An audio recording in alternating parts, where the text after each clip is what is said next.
증거하겠습니다. 이스라엘 백성들의 금송아지 사건은 결코 간과할 수가 없었습니다. 3천 명을 우상 숭배에 적극 가담자 3천 명을 죽였고요. 지난주 보셨죠? 모세는 자신의 이름이 하나님의 생명책에서 지워진다 할지라도 이 백성을 살려주세요. 목숨을 내건 중보 기도를 했거든요. 그 기도에 100%다 응답을 받았냐? 그렇진 않아요.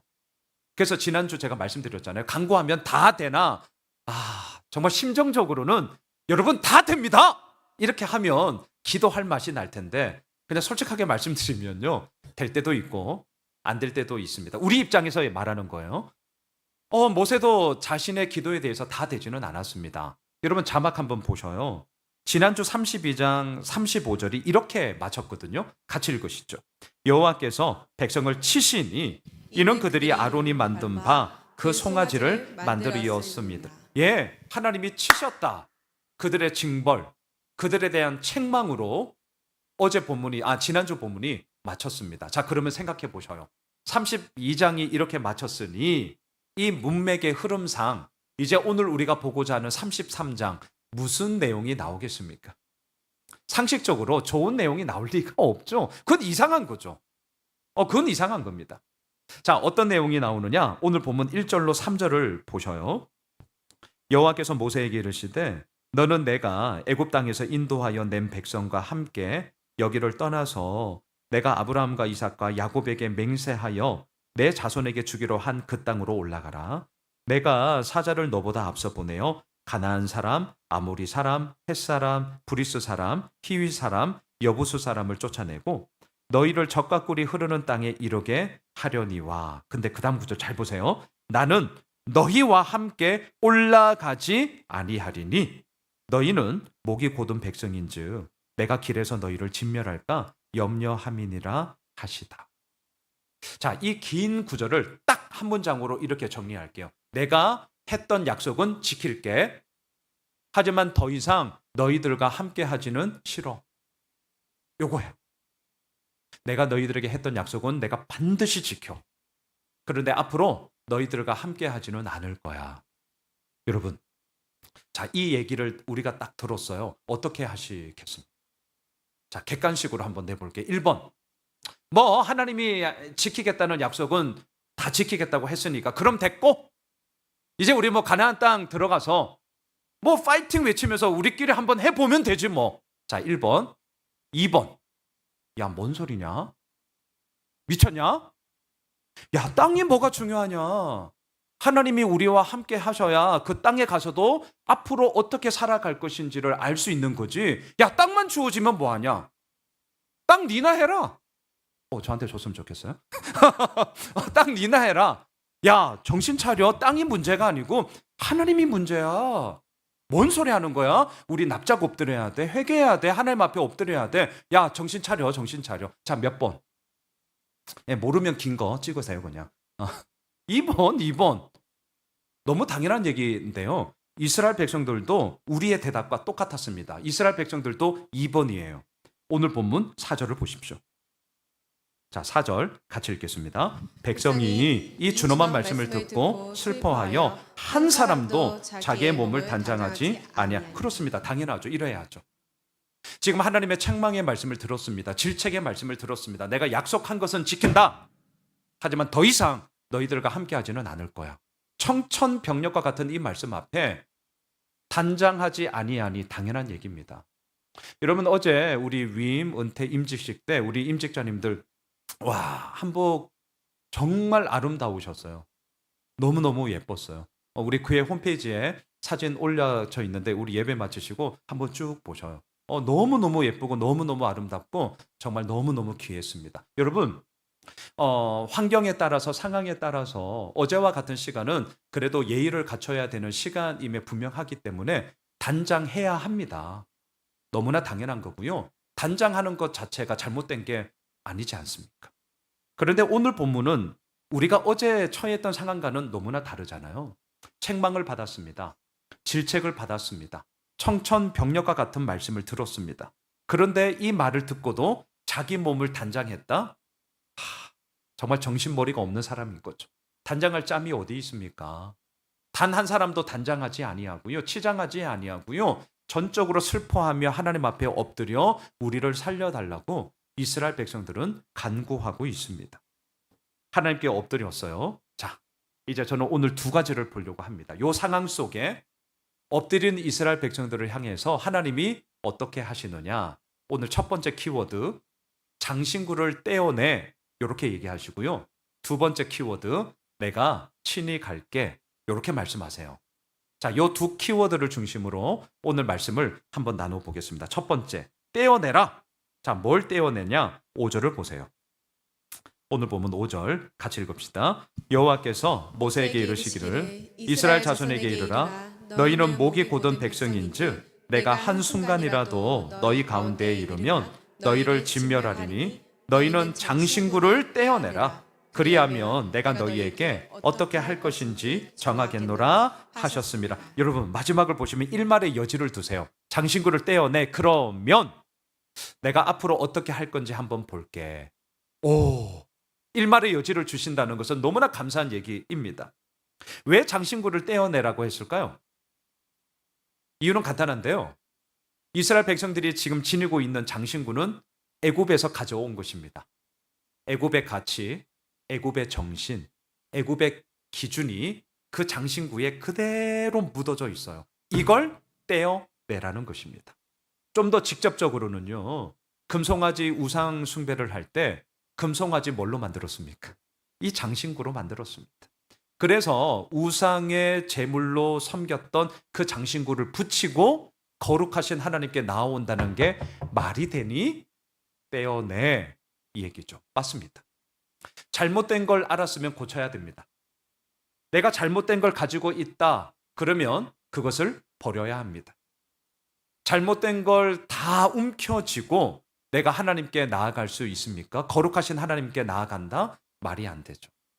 제가 이 부분을 묵상하다가 하나님이 각각의 사람들을 부르실 때 하셨던 말씀이 생각이 났습니다. 자막 한번 보시겠어요? 출애굽기 3장 5절의 말씀입니다. 같이 한번 읽으시죠. 하나님이 이르시되 이리로 가까이 오지 말라. 내가 선 곳은 거룩한 땅이니 내 발에서 신을 벗으라. 하나님이 모세를 부르실 때 네 발에서 신을 벗어라, 다 하시는 말씀이죠. 왜 신을 벗으라고 합니까? 성경에서 말하는 이 신발은 내가 그동안 살아왔던 이력을 뜻하죠. 나의 힘, 나의 노력, 나의 열심, 나의 지식, 나의 계획, 그것을 가지고 이루어졌던 그 모든 것들이 신발이라는 의미 속에 담겨져 있기 때문입니다. 자, 오늘 본문에서 장신구를 떼어내라, 이 말이나 내 발에서 신을 벗어라 라는 이 말이나 똑같은 의미예요. 똑같은 의미입니다. 한 사람만 더 보시죠. 자막을 보십시오. 창세기 12장 1절입니다. 같이 읽겠습니다. 여호와께서 아브라함에게 이르시되 너는 너의 고향과 친척과 아버지 집을 떠나 내가 내게 보여줄 땅으로 가라. 그렇습니다. 하나님이 아브라함을 부르실 때도 뭐라고 말씀하시느냐? 고향, 친척, 아버지를 떠나라 라고 말씀하십니다. 왜 이곳을 떠나야 합니까? 친척, 고향, 아버지 집 자체가 잘못되어서가 아니거든요. 왜 이곳을 떠나야 합니까? 눈에 보이지 않는 하나님 의지하는 것이 참 쉽지 않아요. 하지만 내 눈에 보이는 고향, 친척, 아버지 집 의지하기가 쉬워집니다. 물론 만약 이것이 나쁜 것이냐, 제가 그렇게 말씀드리고 싶지는 않습니다. 하지만 하나님은 그러한 우리의 마음을 너무나 잘 아셨기 때문에 눈에 보이지 않는 하나님을 의지하기보다는 눈에 보이는 고향, 친척, 아버지 집을 의지할 경우의 수가 너무나 농후하기에 아브라함에게 말씀하세요. 떠나라고. 떠나라. 너의 의지의 대상이 누구인지를 분명히 알아야 하고 그 떠남을 통해서 너는 경험하게 될 것임을 지금 우리들에게 말하고 있는 것이죠. 자, 오늘 본문의 내용과 방금 보았던 모세의 부르심, 아브라함의 부르심, 신발을 벗어라, 집을 떠나라, 장신구를 떼어내라, 똑같은 얘기입니다. 모세는 이러한 하나님의 그 말씀하심 속에 모세도 똑같이 행동했던 한 가지가 오늘 본문에 기록돼요. 여러분, 오늘 본문 7절을 한번 보십시오. 오늘 본문 7절. 같이 읽겠습니다. 모세가 항상 장막을 취하여 진 밖에 쳐서 진과 멀리 떠나게 하고 회막이라 이름하니 여호와를 앙모하는 자는 다 진 바깥 회막으로 나아가며. 회막, 모일 회, 장막 막, 모이는 장막, 모임을 가지는 텐트, 이런 뜻인데요. 아직 하나님께서 모세에게 성막의 설계도는 보여주셨는데 아직 성막을 만들지 않았습니다. 그러니까 성막 이전에 임시 공간으로서 하나님의 임재를 상징하던 곳을 일컬어 회막, 이렇게 얘기를 합니다. 그런데 이 회막을 어디에 설치하느냐? 백성들이 살고 있는 텐트 중간에 설치하지 않아요. 나중에 성막은 그 이스라엘 백성들 한 중간에 설치하거든요. 근데 지금은 그렇게 하지 않습니다. 여러분들이 이유를 알고 계세요. 그건 뭐냐? 지금 이스라엘 백성들은 어떠한 상태냐? 금송아지 우상 숭배를 한 상태거든요. 지금 이스라엘 백성들은 어떠한 상태냐?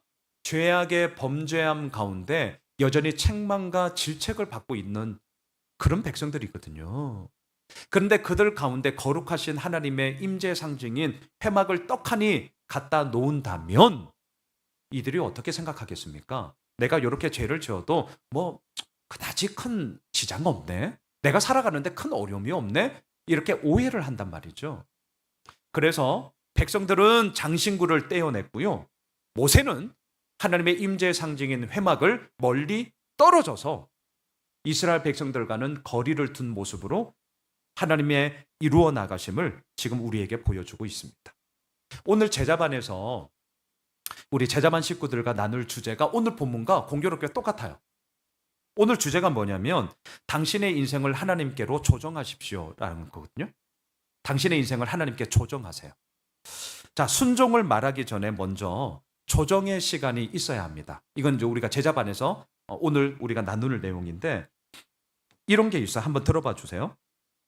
당신은 평상시대로 삶을 영위하거나 당신이 있던 그 자리에 머물러 있으면서 동시에 하나님과 동행할 수는 없습니다. 오늘 우리 제자반에서 나눌 내용의 핵심 요지입니다. 다시요. 내가 있던 그 자리에 머물러 있으면서 동시에 하나님을 섬길 수는 없다는 거예요. 그러면서 누구 예를 드느냐? 노아. 평상시대로 삶을 영위하면서 동시에 방주를 만들 수는 없었습니다. 다윗. 왕이 되기 위해서 그가 기르던 양떼를 떠나야만 했습니다. 베드로, 안드레, 야고보, 요한. 예수님을 따르기 위해 고기잡이를 그만두어야 했습니다. 예수님. 십자가의 죽음을 통한 구속으로 아버지께 동참하기 위해 천국에서 누릴 수 있는 자신의 지위와 부귀영화를 다 버렸습니다. 그러면서 제자반 교제에서 이렇게 마무리를 하거든요. 한번 들어봐 주세요. 우리는 조정의 단계를 건너뛰고 하나님을 믿는 데서 바로 순종하는 단계로 넘어가기를 다들 원합니다. 빨리 가고자 한다는 거예요. 그러나 그분을 따르기 원한다면 선택의 여지가 없습니다. 그분의 길은 당신의 길과는 완전히 다릅니다. 그렇기 때문에 그분을 따르는 유일한 길은 당신의 인생을 그분께 조정하는 것입니다. 저는 오늘 본문에 나오는 장신구를 떼어내라, 모세에게 신발을 벗어라, 아브라함에게 고향 친척 아비 집을 떠나라, 하나님께 조정하는 시간으로서 우리들에게 말씀하시는 거죠. 저는 이 부분 묵상하다가 오늘 목장 나눔지에 우리가 떼어내야 할 장신구는 뭐가 있습니까? 제가 이렇게 질문을 했거든요. 근데 저도 적용해 보았습니다. 내가 떼어내야 할, 왜 이렇게 발음이 어렵죠? 떼어내야 할 장신구가 뭘까? 저는 뭐 아무것도 없어요. 그럼 나는 없나? 아니죠. 그 얘기가 아니죠. 저는 이 생각이 들었습니다.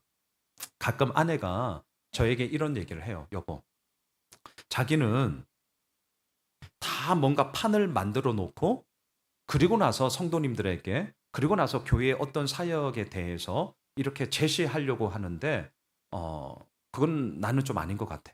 아내가 이제 저에게 얘기하는 거예요. 그러면서 그 다음 말, 뭔가 잘 보이고 싶어? 뭐 대단한 칭찬을 받고 싶은 거야? 아니 혼자 끙끙거려봤자 판 안 만들어진다는 거 알잖아. 근데 왜 자꾸 움켜쥐고 뭔가 어떤 사역을 하기 전에 우선 딱 판을 이렇게 단두리를 딱 해놓고 왜 자꾸 그렇게 드라이브해 가려고 해? 여보 그러지 마. 장로님들과 나눠. 목자님들과 나눠. 집사님들과 권사님들과 나눠. 혼자 어차피 못하는데 왜 자꾸 그렇게 끙끙거려? 이런 얘기를 가끔 저에게 해요.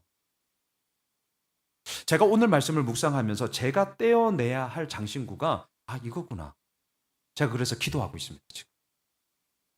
제가 성향적으로 정말 안전빵을 추구하는 목사거든요. 그러니까 제가 개척을 해가지고 이렇게 목회한다는 게 기적이에요. 제 친구들이 놀란다는. 네가 개척해? 주의 기적이네. 성향상으로. 정말 저는 하나님의 은혜거든요. 네. 제가 떼어내야 할 것이 여전히 남아있구나.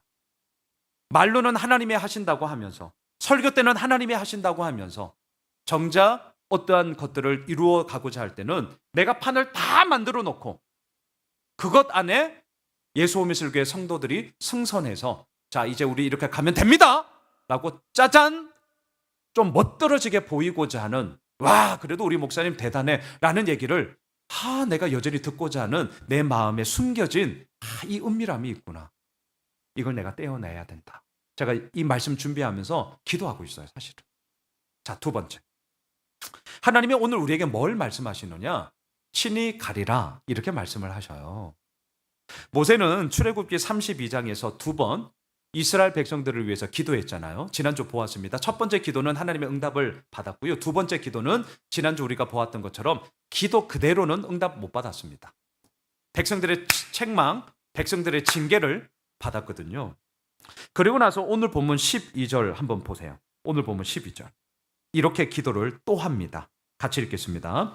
모세가 여호와께 아뢰되 보시옵소서 주께서 내게 이 백성을 인도하여 올라가라 하시면서 나와 함께 보낼 자를 내게 지시하지 아니하시나이다. 주께서 전에 말씀하시기를 나는 이름으로도 너를 알고 너도 내 앞에 은총을 입었다 하셔서. 자, 이 기도를 잘 보세요. 모세는 막 들이대지 않아요. 막무가내로 막 떼쓰지 않습니다. 내가 원하는 거 다 들어달라고. 하나님이 살아계시면 이거 들어줘야지 뭐 하는 거냐고 막 이러지 않아요.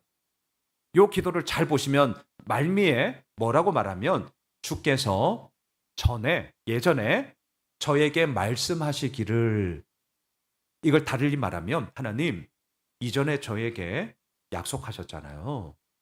아니 하나님 이전에 저에게 말씀하신 것 있잖아요. 왜 이러세요? 이거거든요. 약속을 딱 붙잡고 기도하고 있습니다. 자, 그럼 질문. 이전에 도대체 모세에게 뭘 말씀하셨을까? 많죠. 참 많은 말씀을 하셨는데요. 오늘 맥락 속에서 비교한다면 바로 이 말씀을 모세는 제시하고 있습니다. 자막을 보십시오. 출애굽기 3장 12절. 이전에 하셨던 말씀이 이거거든요. 같이 읽겠습니다. 하나님이 이르시되 내가 반드시 너와 함께 있으리라. 내가 그 백성을 애굽에서 인도하여 낸 후에 너희가 이 산에서 하나님을 섬기리니 이것이 내가 너를 보낸 증거다. 내가 반드시 너와 함께 있을 거야. 모세를 부르시면서 약속했어요. 여러분, 한 입으로 두 말을 하면 안 됩니다. 한 입으로 두 말을 하기 시작하면 그 사람을 신뢰하지 못합니다. 그 사람을 믿지 못해요. 이게 정말 중요하잖아요. 모세는 지금 하나님께 기도하고 있습니다. 하나님, 이전에 저한테 말씀하셨잖아요. 내가 반드시 너와 함께 할 거야. 아니 그런데 이제 와가지고 한 입으로 두 말 하시기에요. 이제 와서 약속은 지킬게. 하지만 앞으로는 너희들과 함께 하지 않을 거야. 아니 이렇게 얘기하면 하나님 곤란합니다. 하나님 지금 한 입으로 두 말 하시면 이거 곤란한 거죠. 이거 아닌 거죠. 이러시면 안 되죠. 지금 이 얘기입니다. 모세의 말 맞는 말입니다. 모세의 이 기도 맞는 기도입니다. 틀린 말 아니에요. 그러면서 모세는 또 이렇게 기도하는데요. 13절을 한번 보셔요. 13절 같이 읽겠습니다. 내가 참으로 주의 목전에 은총을 입었사오면 원하건대 주의 길을 내게 보이사 내게 주를 알리시고 나로 주의 목전에 은총을 입게 하시며 이 족속을 주의 백성으로 여기소서. 가정법을 씁니다. 주님의 목전에서 은총을 입었사오면 이 은혜를 받았다면 가정법을 써요. 우리가 흔히 가정법은 언제 써요? 하나님, 저에게 이런 걸 해주시면 그러면 앞으로 제가 이렇게 참 잘할게요. 우리가 쓰는 가정법은요, 지금은 이루어지지 않았지만 앞으로 그렇게 해주시면 내가 이렇게 하겠습니다라는 희망사항으로 우리는 가정법을 쓸 때가 많습니다. 그런데 오늘 본문을 잘 보세요. 주님께서 저에게 은총을 주시면 이라고 가정법을 쓰지만 사실은 모세는 알고 있거든요. 이미 은총을 받은 자입니다. 이미 하나님으로부터 쓰임을 받고 있는 자입니다. 이미 하나님의 도구로 많은 사역들을 감당하고 있는 자예요. 모세도 알고 있어요. 그러니까 여기서 쓰는 가정법은 앞으로 이렇게 하겠습니다라는 희망사항의 가정법이 사실 아니거든요. 그러면 여기서 사용하는 가정법은 뭐냐? 제가 좀 책을 찾아보니까 이러한 의미가 있더라고요. 한번 들어봐 주세요. 이미 그렇게 되지 않았냐. 고로 계속해서 그렇게 해 주셔야 합니다라는 확인의 의미로서 가정법을 쓰는 게 있더라고요. 저는 사실 잘 몰랐거든요. 아, 오늘 본문이 이거구나. 이거구나. 앞으로의 희망사항을 노래하는 것이 아니라 하나님, 이미 저에게 은총 주시지 않으셨습니까? 고로 그 약속 그대로 앞으로도 그렇게 해 주셔야죠. 라는 하나님의 컨펌을 요구하는, 확인을 요구하는 기도로서 가정법을 쓰고 있다라는 거였습니다. 맞는 말이에요. 하나님이 어떻게 하는 줄 아세요? 오늘 보면 14절을 보십시오. 14절 같이 읽겠습니다. 여호와께서 이르시되 내가 친히 가리라. 내가 너를 쉬게 하리라. 모세의 기도에 응답해 주셨습니다. 이 말씀 너무 힘되지 않으세요? 이제 송구 영신 예배가 2달 후면 이 자리에서 우리가 지워질 텐데 그때 축복의 말씀으로 이 구절 하나를 제가 쓰려고요. 말씀 준비하면서 너무 힘이 됐습니다. 내가 친히 가리라. 내가 너를 쉬게 하리라. 내가 친히 가리라 뭡니까? 내가 더 이상 함께하지 않을 거야 라는 약속을 다시금 말씀을 취소하시고 그래, 내가 너와 동행할게. 내가 너를 쉬게 하리라 무엇입니까? 쉼, 평안과 안식이잖아요. 어려움과 불안함과 두려움 가운데서도 우리를 위로해 주시고 우리를 보호해 주시겠다는 하나님의 따뜻함 아니겠습니까? 이게 바로 쉼이에요. 근데 저는 성경을 읽을 때 좀 버릇이 있습니다. 내가 친히 가리라. 내가 너를 쉬게 하리라. 각각의 약속이지 않습니까? 근데 이게 한 문장에 같이 붙어 있어요. 저는 이런 거를 되게 그냥 못 넘어가요. 성경을 읽을 때 항상 질문 던집니다. 하나님, 그냥 내가 친히 가리라 이렇게 약속하셔도 되고 아니면 내가 너를 쉬게 하리라 이렇게 그냥 약속하셔도 참 힘이 될 텐데 왜 이 두 약속을 한 문장에 이렇게 각게 붙여서 말씀하세요? 저는 성경 읽을 때 이 질문 되게 많이 던져요. 여러분 어떻게 생각하세요?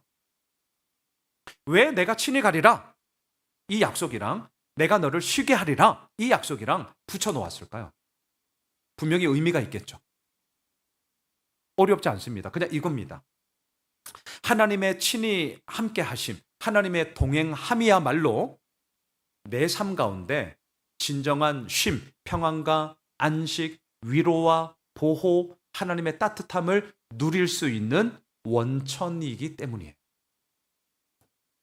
하나님의 함께 하심이만이 우리에게 평안과 안식과 위로와 보호를 누릴 수 있는 시작점이기 때문입니다. 상황은 바뀝니다. 환경은 바뀌어요. 어제 정말 많은 분들이 축복해 주시기 위해서 이 자리를 꽉 채웠거든요. 영상도 남아있고 사진 한번 보셔요. 너무나 기쁜 시간이었습니다. 자, 그렇게 축복과 감사와 기쁨과 또 예쁘게 차려입는 단장함과 매일 그랬으면 얼마나 좋겠어요. 우리의 마음이야. 하지만 아시죠? 흔하게 나오지 않습니다. 오히려 매일의 삶 가운데는 지루함이 있을 거예요. 아우, 이거 또 해야 되나? 뭐 이런 마음이 들어 당연한 거고요. 그게 정상적인 겁니다. 우리의 상황은 그렇습니다.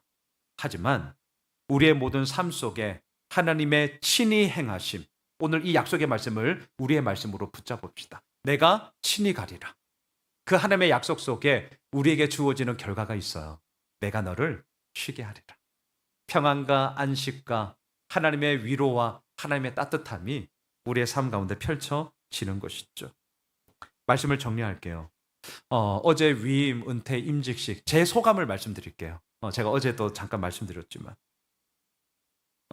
위임 한자가 무슨 뜻이냐면 맡길 위, 맡길 임이에요. 그러니까 맡기고 또 맡긴다는 겁니다. 뭘? 교회의 이제 모든 사항을 그 목사에게 맡기고 또 맡긴다. 이런 뜻이거든요. 교회법으로는 교회법으로는 그 교회 담임 목사, 이제 저를 포함하여 담임 목사는 두 부류가 있어요. 교회법으로 위임 목사, 시무 목사 이렇게 얘기를 합니다. 이 표현을 우리 큰아들 세준이의 표현을 제가 인용하자면 저한테 이렇게 얘기했어요. 이제 아빠 위임식이 뭐야? 뭐 이런 거야. 그랬더니 뭐라고 얘기하는 줄 아세요? 그러면 아빠는 그동안 짭이었네? 자, 시무 목사는요, 짭이고요. 위임 목사는 찐이에요. 애들 용어로 되게 좀 가벼운 표현으로 그냥 제가 인용을 한 건데요. 그런데 의미적으로는 그런 의미가 있습니다. 왜냐하면 시무 목사는 2년마다 임시 다른 교회의 당회장 위임을 받은 목사님이 이제 임시 당회장이 되어서 그 목사님의 허락을 받고 다시금 그 서류를 만들어서 이 목사가 양순원 목사가 예수 호미술교회 담임 목사로 계속 심우할 수 있도록 허락해 주세요라고 또 허락을 또 받아야 돼요. 법적으로 2년마다 계속. 그럼 위임 목사는 뭐냐? 없어요. 오, 찐이 된 거예요. 이제 짭에서 찐이 된 거예요. 어젯밤 이제 모든 거 다 정리하고 저도 이제 같이 저녁 먹고 이제 밤에 설교 결론을 오늘 요 소감을 제가 적으려고 비워놨었거든요. 어젯밤 이렇게 컴퓨터 앞에서 이제 노트북 펴고 좀 이런저런 생각을 하면서 제 마음을 들여다봤습니다. 위임, 맡기고 또 맡기는 것이 위임. 그러니까 책임감의 무게가 더더욱 좀 무겁고 엄중하고 엄숙하고 또 뭐 좀 비장함. 저는 이럴 줄 알았거든요. 근데 이상하게 전혀 그렇지 않았습니다. 그러니까 뭔가 무겁고 비장하고 엄숙하고 엄중하고 이런 것보다 그냥 솔직하게 말씀드리면 엄청 가벼웠어요. 너무 좀 이상했어요. 저 스스로도. 왜냐하면 이제 저희 친구들 가운데 이제 저희 나이대가 한참 이제 담임 목사 뭐 이미 막 되고 있어서 친구들이 꽤 많거든요.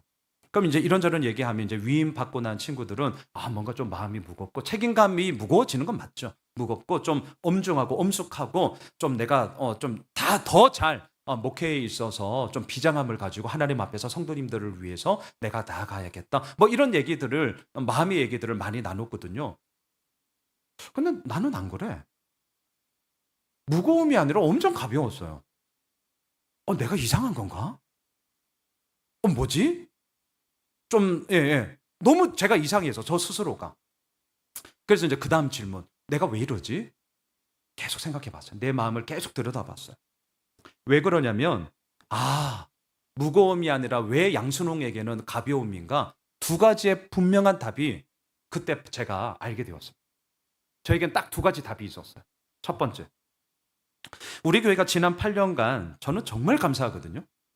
오늘 여기까지 올 수 있었던 것이 뭐 때문이냐라고 할 때 제 입장에서 얘기할게요. 목사인 내가 얼마나 잘했는가? 목사인 내가 얼마나 열심히 했는가? 목사인 내가 얼마나 성도님들을 잘 케어했는가? 잘 섬겼는가? 목사인 내가 설교를 얼마나 잘했는가? 내가 이거 아니에요. 이거 그냥 하는 얘기가 아니라 저 진짜거든요. 여기에 있는 것이 아니라 제가 오늘 주보 칼럼에도 썼지만 교회는 나의 실력대로 되는 것이 아니라 하나님을 신뢰하는 대로 되는 것입니다. 이거 저 붙잡고 기도하는 레파토리 가운데 하나거든요. 저는 이걸 경험했어요.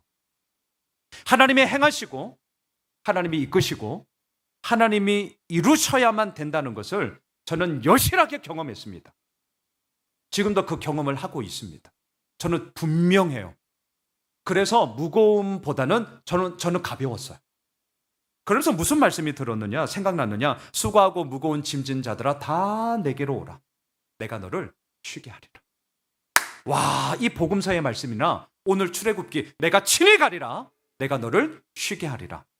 와, 이 복음서의 말씀이나 오늘 출애굽기 내가 친히 가리라. 내가 너를 쉬게 하리라. 와, 이 복음서의 말씀이나 오늘 출애굽기 내가 친히 가리라. 이거구나. 제가 이게 너무나 분명하게 다시 한번 새겨졌기 때문에 단지 무거움으로, 엄중함으로, 엄숙함으로 이 부분이 아니라 하나님을 향하여서 나의 모든 것을 맡기고 나 역시 또 맡길 때 진정한 쉼을 주시는 하나님을 경험하게 되리라. 양순웅, 네가 가야 할 길은 이 길이야. 이게 분명해지면서 저 정말 가벼웠어요. 또 하나 이유가 있습니다. 왜 무거움이 아니라 나에게는 가벼움일까? 6분의 안수 집사님을 어제 세웠고요. 11분의 권사님을 세웠습니다. 17분의 믿음의 동력자님들이 저에게 생겼기 때문이에요. n분의 1로 더 나눌 수 있는 분들이 생겼습니다. 얼마나 감사한지. 그러면서 여러분 자막 한번 보세요. 제가 위임식 때 어제 순서지에도 인용했던 말씀인데요. 민수기 11장 17절. 우리 이 말씀 같이 한번 읽으시죠. 시작. 내가 강림하여 거기서 너와 말하고 내게 임한 영을 그들에게도 임하게 하리니 그들이 너와 함께 백성의 짐을 담당하고 너 혼자 담당하지 아니하리라. 그렇습니다. 혼자 담당하면 정말 부담스럽습니다. 목사인 저도 별 수 없어요. 혼자 담당하면 오래 가지 못합니다. 혼자 하면 그 혼자에 갇혀가지고요. 더 이상의 변화와 성장과 성숙을 정말 맛볼 수가 없습니다. 너 혼자 담당하지 않을 거야. 너와 함께 백성의 짐을 담당할 사람들이 여기 있지 않니? 무거울 리가 없죠. 너무너무 가벼웠습니다. 그리고 너무너무 감사했습니다. 사랑하는 예수오메실 가족 여러분, 오늘 하나님이 우리에게 말씀하십니다. 내가 친히 가리라. 내가 너를 쉬게 하리라. 붙잡읍시다. 오늘 이 14절 말씀 딱 붙잡고 이번 한 주간 나아갑시다. 이제 2025년 2달 남았습니다. 금방 갈 거예요. 연말이어서 마음이 분주해지실 거예요. 하지만 그러할수록 오늘 14절 말씀을 딱 붙잡읍시다. 우리 함께 고백하고 마칠까요? 내가 친히 가리라. 내가 너를 쉬게 하리라. 자, 시작. 내가 친히 가리라. 내가 너를 쉬게 하리라. 이 말씀 우리가 담대히 선포하며 이번 한 주간 승리하는 우리 예수 오메실 모든 믿음의 가족들이 되시길 주님의 이름으로 축복합니다. 다 함께 일어나